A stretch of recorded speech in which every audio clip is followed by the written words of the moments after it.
Kedarnath helicopter ప్రమాదంలో కీలక పరిణామం చోటు చేసుకుంది. ముందు ఏమీ కనిపించడం లేదు, వెనక్కి తిరుగుతున్నానన్న రేడియో సందేశం ఇప్పుడు దేశాన్ని మరోసారి కదిలిస్తుంది.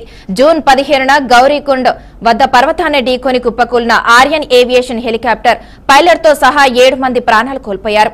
ఈ సంచలన విషయాలను aircraft accident investigation bureau విడుదల చేసింది.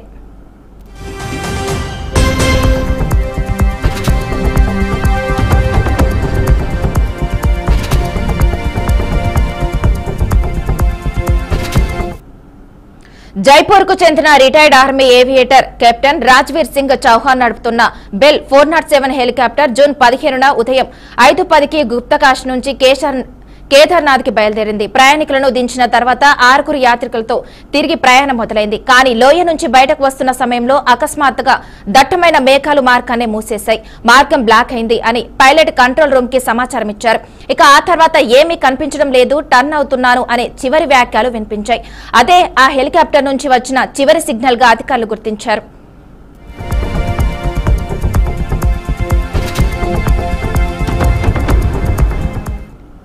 ఇక ఈ ప్రమాద సమయంలో ప్రమాదానికి గురైన హెలికాప్టర్ వెనుకనే వస్తున్న మరో 2 హెలికాప్టర్ల పైలట్లు ఈ రేడియో సంభాషణను విని వెంటనే తక్కువ ఎత్తులోకి జారుకొని సురక్షితంగా బయటపడ్డారు. ప్రమాద సమయంలో లోయ నుంచి బయటకు వచ్చే మార్గాన్ని మేఘాలు కమ్మేసినట్లు సీసీటీవీ ఫుటేజ్ లో స్పష్టంగా నమోదైంది.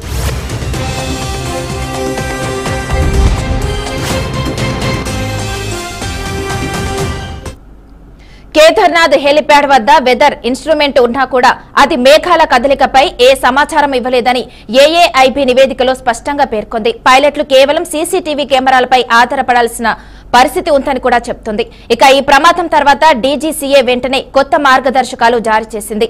వాతావరణ పర్యవేక్షణకు ప్రత్యేక కంట్రోల్ సెంటర్, అలాగే వాతావరణ శాఖ సిబ్బందిని కూడా తప్పనిసరి చేసింది. ఈ హెలికాప్టర్ ప్రమాదంపై తుది నివేదిక ఉండాలని వెడవాల్సి ఉందని ఏఏఐబీ వెల్లడించింది.